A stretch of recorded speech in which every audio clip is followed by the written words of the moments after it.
Imagine you have a hose and you put a bunch of clips in it, maybe like 10 Yes. clips or something, and you turn the water on. The water doesn't come out on the other side because there's all these clips. Yes. I can remove one clip. Does it change?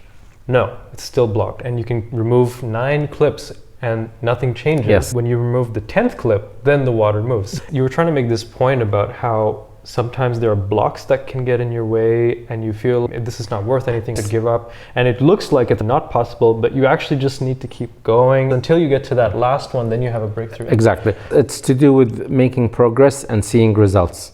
Because no water is coming out of the hose, because you're not seeing any results, you think you're not making any progress. Right, that's it. Yeah. I find this fascinating because I think I do a lot of things that don't seem to pay off of this result, and I feel kind of stubborn. Like, no, I know there's something here. I know I have to keep going. There's a certain craziness to that also, right? How many times are you going to persist before you realize that it's not working? In this analogy, there's 10 blocks, but in real life, things are so complex. You might have like 100 or 1,000, who knows? How do you know when enough is enough or when it actually makes sense to stop? This idea of just keep going anyway, I think there's something counterintuitive about that, which is obviously why you create an analogy like this. But I think it's also real that sometimes you really should stop because maybe it's not working. I think in most life domains, let's say for health, or even career development, learning, there's a sort of a process to it. You know the expression, trust the process.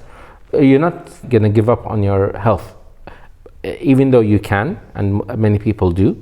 And I've experienced this as well. I don't see any results, the number on the scale is not changing, then okay, there's no use. With these domains, I think you need to persist even if you're being delusional, because that's a domain that's going to stick with you for life. You can never abandon your health. When it comes to projects, you may need to make that decision of saying, okay, this project is not working out, let me pursue something else. Like this app, you're really trying to get people to use it, they're not using it, then might as well shift to an idea that's easier for adoption. But exactly in this case that I'm trying to talk about, how do you know that it is the case that you should stop versus keep going?